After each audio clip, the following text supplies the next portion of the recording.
Evangelho segundo escreveu João Marcos, capítulo 2, a cura de um paralítico em Cafarnaum.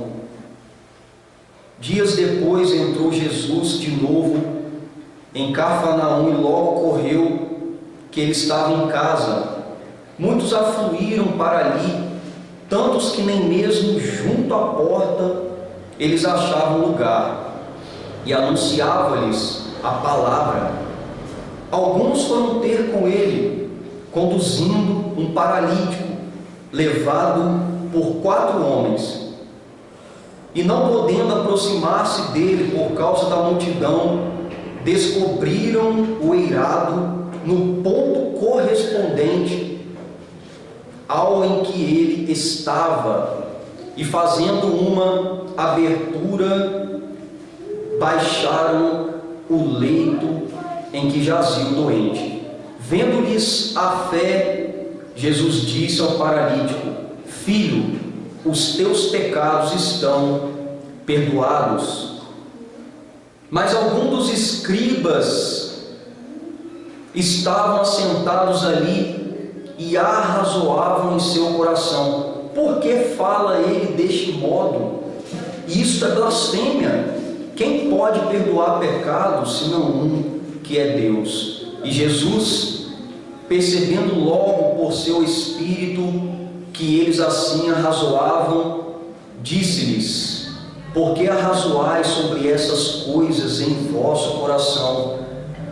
Qual é mais fácil, dizer ao paralítico: estão perdoados os teus pecados, ou dizer: levanta-te, toma o teu leito e anda? Ora, para que saibais que o Filho do Homem tem sobre a terra autoridade para perdoar pecados, disse ao paralítico: eu te mando, levanta-te, toma o teu leito e vai para a tua casa. Então ele se levantou e no mesmo instante, tomando o leito, retirou-se à vista de todos, a ponto de se admirarem todos e darem glória a Deus, dizendo: jamais vimos coisa assim.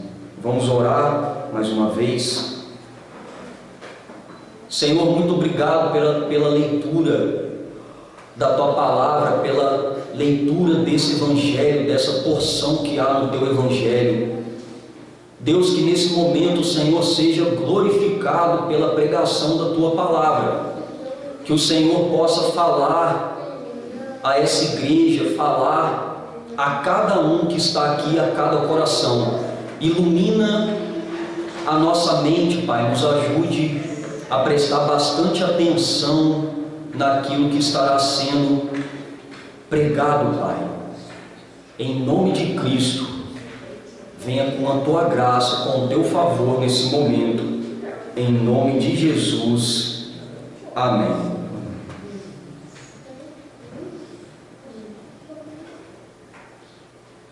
Irmãos, o Evangelho de Marcos, ele foi escrito por um homem chamado João Marcos, que era intérprete do apóstolo Pedro, provavelmente entre os anos de 62 a 69 depois de Cristo.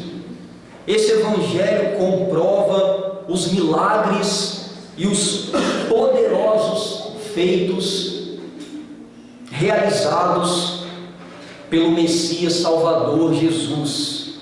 Foi escrito para uma igreja na época que estava passando por forte perseguição, com o intuito de fortalecer a fé deles e levar a salvação aos perdidos.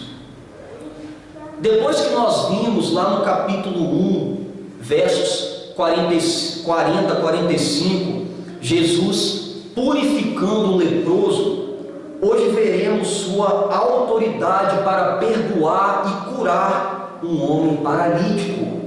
Esse é o primeiro relato de 5 relatos a partir do capítulo 2, que exalta a autoridade de Jesus e começa a despertar a oposição dos seus adversários, escribas, fariseus, contra ele e o seu ministério. De acordo com o texto de Marcos, a cura do paralítico de Cafarnaum comprovou a autoridade do Filho do Homem em perdoar pecados. Assim, Jesus, como Filho do Homem, o Messias que recebeu esse título, tem autoridade para perdoar os pecados. Desse modo, eu proponho o seguinte tema: a autoridade do Filho do Homem em perdoar pecados. Como o Filho do Homem então demonstra a sua autoridade em perdoar pecados? Em primeiro lugar, exercendo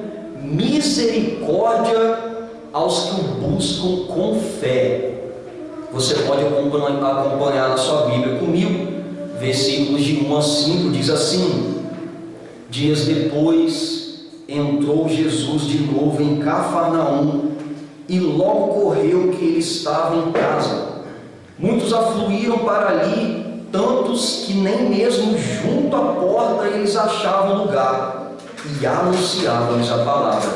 Alguns foram ter com ele, conduzindo um paralítico levado por 4 homens, e, não podendo aproximar-se dele por causa da multidão, descobriram o eirado no ponto correspondente ao em que ele estava, e fazendo uma abertura, abaixaram o leito em que jazia o doente. Vendo-lhes a fé, Jesus disse ao paralítico: filho, os teus pecados estão perdoados.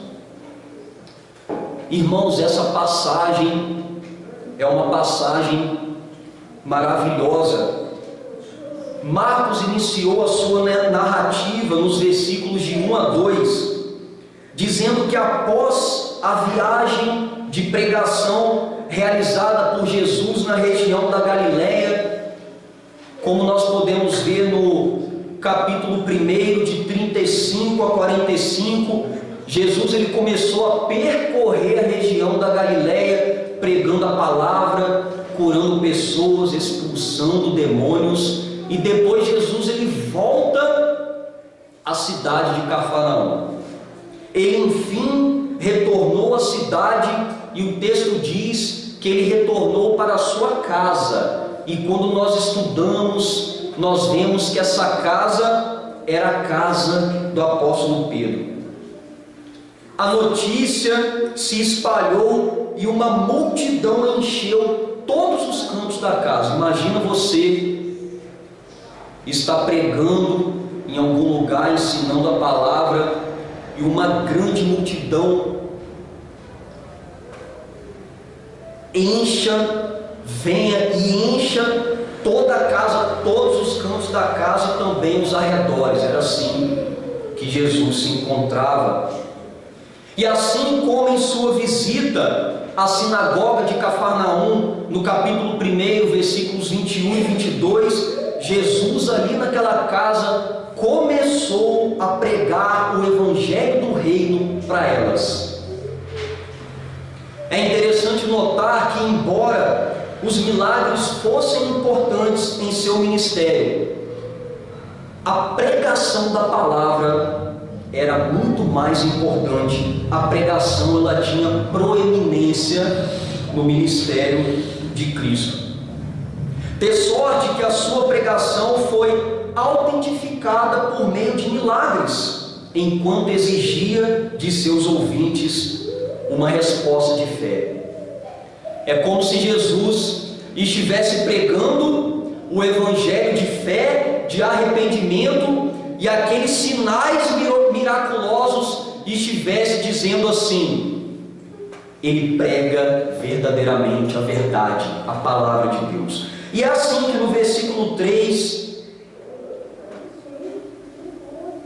começa a nos apresentar uma das mais fantásticas manifestações de fé contidas nos evangelhos. Como vocês podem ver, alguns homens foram então ao encontro de Jesus, e com ele estava um homem paralítico, um homem que não podia andar, irmãos, sendo carregado por 4 homens. O texto diz no versículo 4 que os homens não conseguindo se achegar a Jesus por causa da multidão, carregando o homem, cavaram uma abertura no telhado da casa, bem em cima do local onde Jesus estava, e abaixaram o leito até a sua presença. É provável, irmãos, que aqueles homens haviam chegado ali naquela casa e eles viram aquela multidão e eles disseram assim: como chegaremos até o mestre? E então eles subiram uma escada até o terraço da casa. Uma casa comum que tinha um telhado plano, e esse telhado era feito com galhos de árvore, argila, palha, galhos de árvores, madeira e barro. Imagine você essa cena: Jesus pregando e de repente se ouve um barulho no teto da casa, pessoas andando no teto da casa, e de repente parte desse telhado se abre, o teto da casa é destruído, se abre um vão, acredito que foi um vão enorme, para que uma maca, um leito pudesse se descer, poeira caindo sobre todos que estavam ali, e o homem começa a descer do teto, deitado no leito, uma coisa completamente surpreendente para aqueles que estavam presentes. E Jesus, irmãos, vendo a fé deles, por meio daquele ato, disse ao paralítico no versículo 5: Filho, os teus pecados estão perdoados. Jesus, ele não se ofendeu por tamanha audácia por parte daqueles homens, pelo contrário, lhes honrou a fé. Jesus honrou a fé de todos eles. Jesus honrou a fé dos amigos e também do paralítico. Não uma fé, irmãos, baseada apenas no conhecimento ou no sentimento daqueles homens, mas uma fé que foi posta em ação. Aqueles homens tiveram fé e agiram. E em especial ele honrou a fé do paralítico, daquele homem que não podia andar, que creu de maneira tal que teve seus pecados perdoados pelo próprio Jesus Cristo. Segundo o comentarista Adolf Paul, a fé é uma súplica que pode ser sem palavras, mas jamais sem ação, firmada na confiança, na disposição poderosa de Deus de ajudar. Queridos, nós podemos notar aqui que uma vez que o pecado é uma ofensa contra Deus, cabe apenas Deus perdoar pecados. E como Jesus perdoou com autoridade os pecados do paralítico à vista de todos, logo podemos ver claramente no texto que Jesus é Deus. Ele possui uma natureza divina e tem autoridade para perdoar pecados. Irmãos, quando nós olhamos para as multidões dos dias de hoje, nós vemos como as pessoas elas são frias e elas são indiferentes diante de um Deus que pode perdoar pecados e salvar as suas almas do castigo eterno. É aterrorizante ver as palavras de Cristo do Evangelho do Reino sendo pregadas pela boca do pregador, enquanto muitos não dão a mínima, ignoram e rejeitam a palavra.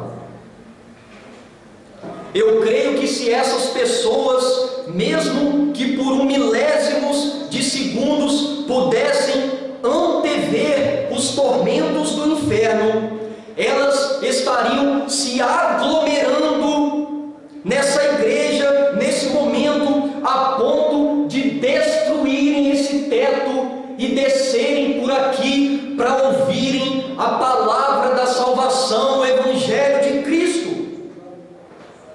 na esperança de crerem e serem salvas.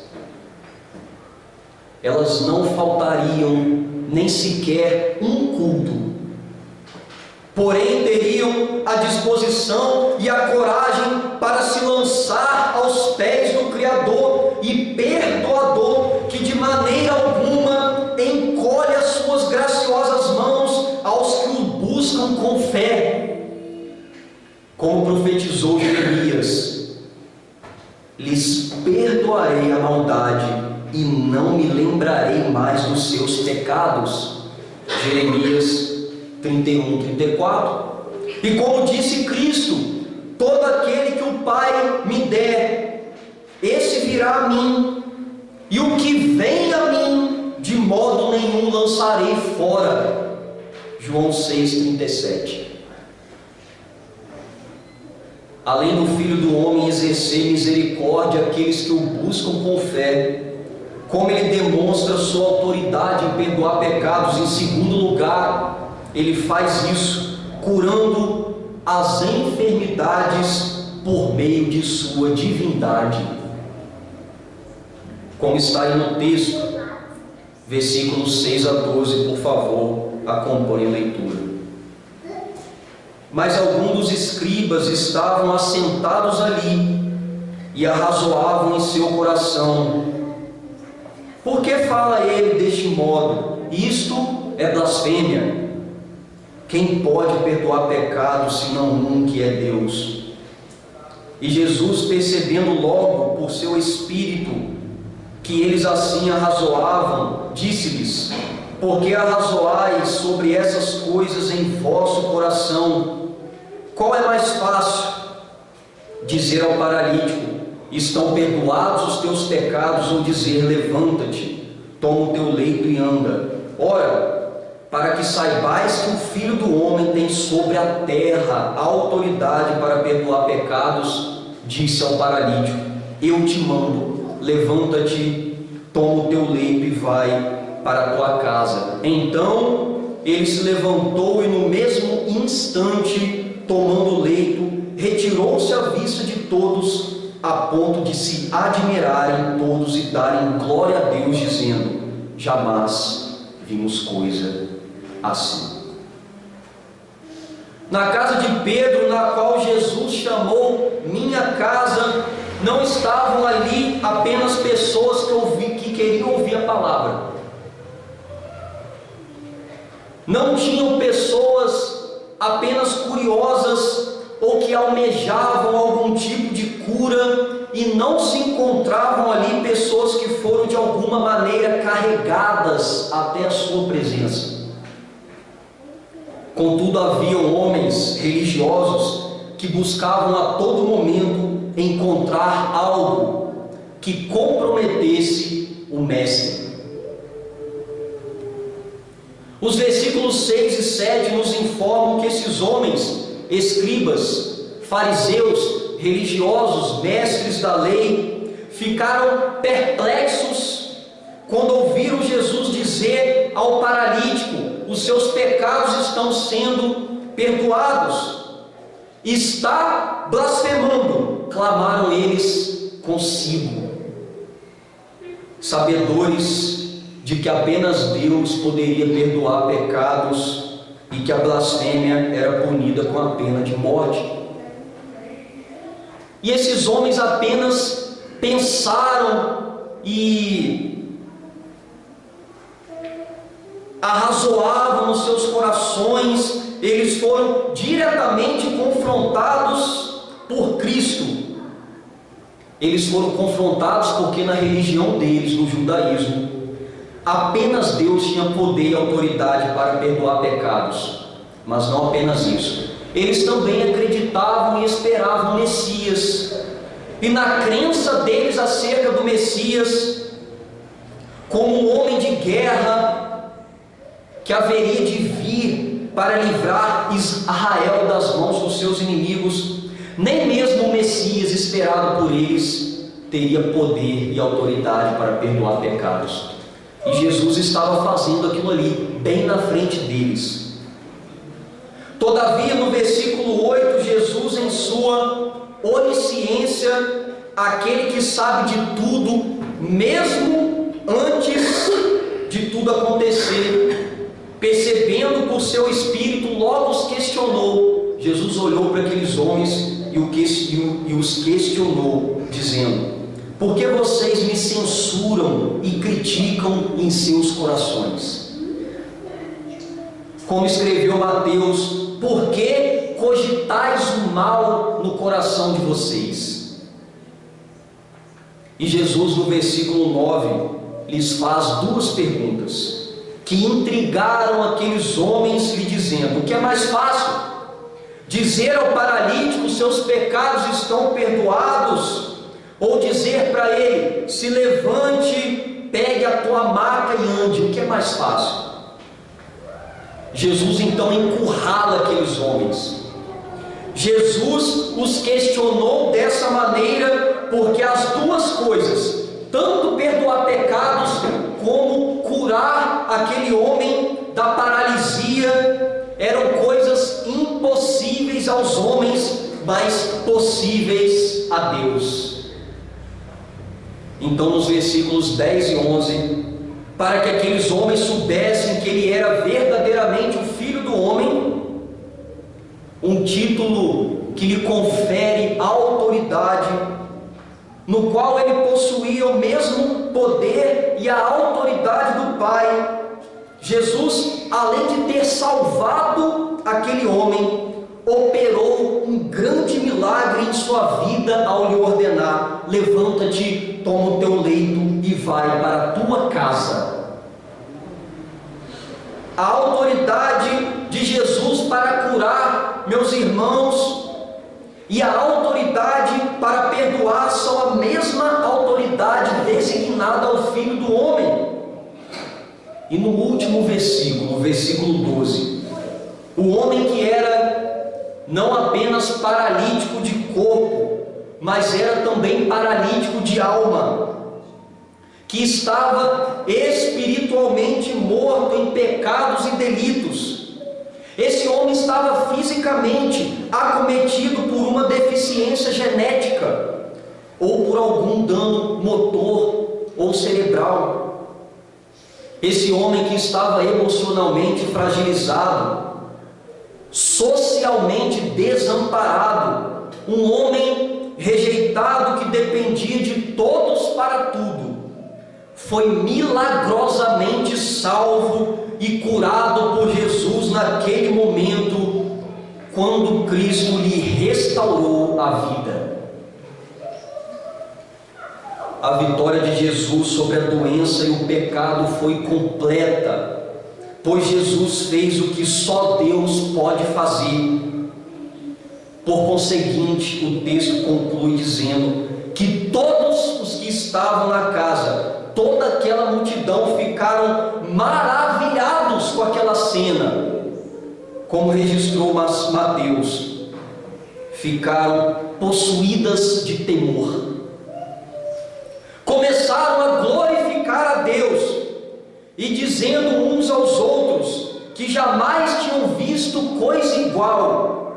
Como destacou Lucas: hoje vimos prodígios. Lucas 5, 26. Irmãos, é triste ver que até os dias de hoje os incrédulos atribuem as curas exclusivamente à capacidade humana. Os céticos, eles dizem: não foi Deus que curou, foi o próprio organismo da pessoa, foi a própria natureza. Eles atribuem ao poder da ciência e ao avanço da tecnologia. São homens incrédulos, não creem em milagres. É revoltante ligar a TV e presenciar falsas igrejas que tentam tomar a glória dos milagres operados pelo próprio Senhor Jesus para si. Eles dizem: essa igreja curou essa pessoa. Eles atribuem isso também a falsos profetas e falsos apóstolos. Foi o profeta tal, o pastor tal e o apóstolo tal que me curou. Eles induzem as pessoas a isso. Alguns chegam até a vender, irmãos, lenços com o suor desses homens por 1.000, 5, 10 mil reais, e dizem que a cura está por meio desses amuletos, dessas coisas materiais supersticiosas. É preocupante observar que ainda há muitos religiosos, homens sectários que pertencem a seitas, que não conseguem compreender que a autoridade de Cristo na cura de enfermidades apontam e comprovam a sua natureza divina. Apenas Deus pode perdoar pecados. Logo, Jesus perdoa pecados, então Ele é Deus. E que até mesmo dentro de igrejas bíblicas reformadas, muitos irmãos duvidam que Jesus pode curar. Irmãos, Jesus é o mesmo ontem, é o mesmo hoje e sempre será. Se for da vontade do querer de Deus, Ele pode curar qualquer sorte de doenças, de deformidade, seja lá o que for. Mediante ao que foi exposto, quais são os desafios que esse texto nos apresenta? O que esse texto lhe diz para nós hoje?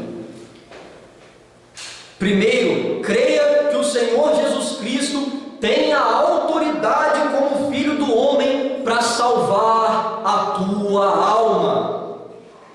Apenas Ele pode te salvar. Busque esse Jesus e continue buscando esse Senhor. Nem que você tenha que fazer loucuras aos olhos humanos, nem que você tenha que subir em cima da igreja, destruir o teto e descer.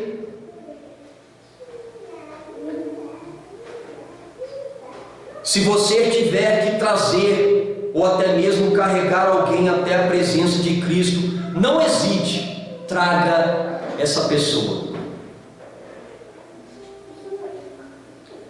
Traga até onde as palavras de Cristo estão sendo pregadas, insista, irá valer toda a pena, todo esforço. O Senhor pode operar na alma e no corpo.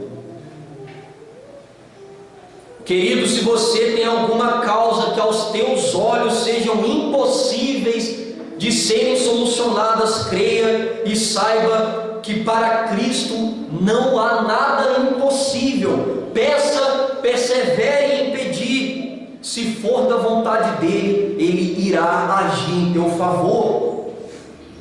Chegue à presença do Senhor com sinceridade, não como aqueles homens religiosos que queriam encontrar algo que pudesse comprometer o Senhor, mas chegue à presença de Cristo com sinceridade no coração para o adorar. Isso poderá resultar em bênçãos sem medidas. Segundo, hoje, pela graça do Senhor, você tem tudo que precisa para ouvir a voz de Cristo, para se achegar a Ele, ter acesso a Ele. Você tem o Espírito Santo Consolador, que pode te convencer do pecado, do juízo, da justiça. Pode iluminar a tua mente para que você ouça e entenda Cristo falando por meio da pregação. O Espírito Santo, Ele faz isso por nós. Você tem a Bíblia, você tem a palavra de Deus. Você tem a Bíblia em tuas mãos, a completa revelação, a palavra infalível, inspirada pelo Espírito, autoritativa, toda suficiente, uma palavra clara, a palavra do Senhor, na qual Cristo continua falando por meio da pregação da palavra. Você tem a igreja, você tem uma igreja abençoada, você pode vir à igreja, e quando essa igreja ela é fiel, ela é verdadeira, ela prega com fidelidade a palavra de Deus. Terceiro, vá até o Criador, o Salvador, porque foi por graça que Ele permite que você vá até Ele pela fé. Foi Ele quem livremente se entregou em teu lugar para salvar a tua alma paralítica e te curar das tuas deficiências espirituais e até mesmo físicas. Cristo, Ele tem poder para isso. E uma vez que essa graça te alcançou, se esforce para levar com atitudes de puro amor outros até a presença de Cristo, como aqueles homens fizeram. Pegaram aquele paralítico, colocaram na maca, levaram até onde Jesus estava. Não tinha espaço, subiram no teto, quebraram o teto, baixaram aquele homem, para que aquele homem pudesse estar na presença de Cristo. O que nós temos feito para trazer pessoas a Cristo? Traga, faça. Quarto e último lugar, quando Cristo estiver falando pela pregação fiel da palavra, corra para ela, não corra dela. Existem muitas pessoas que quando você começa a pregar, elas saem, elas fogem, elas se intimidam, elas se afastam, elas ficam indiferentes. Quando Cristo começa a falar, elas saem da sua presença. Não rejeite o Espírito Santo, não rejeite a voz de Cristo. No momento em que a Bíblia estiver sendo exposta, tenha plena reverência e mantenha a atenção, a total atenção naquilo que o Senhor quer falar ao teu coração, aquilo que o Senhor quer falar contigo. Atenção, reverência. Valorize a tua igreja, querido, com a mais alta estima. O ajuntamento dos santos, o momento do santo culto ao Senhor, no qual o Senhor falará contigo pela pregação, pela boca do pregador. Não que o pregador seja alguma coisa, mas porque Cristo, Ele fala por meio da pregação da sua palavra. Pastor, eu estou impossibilitado. Eu estou sem forças, tanto para ir à presença de Cristo, tanto quanto para levar outros. Eu digo que rogue a Deus que Ele possa renovar as suas forças, incendiar o seu coração, para que Ele traga a sua presença, e se necessário, peça aos irmãos que Ele traga até a presença do Senhor, mas não deixe de estar na presença de Cristo, não deixe de depositar as suas causas diante dele, não deixe de ouvir a voz do Senhor. Irmãos, nessa noite, por meio desse texto maravilhoso, dessa história maravilhosa, o Senhor nos provou que o Senhor Jesus, como Filho do homem, tem autoridade para perdoar pecados, e nos exortou que só há perdão de pecados em sua pessoa, fique de pé, eu quero orar por você.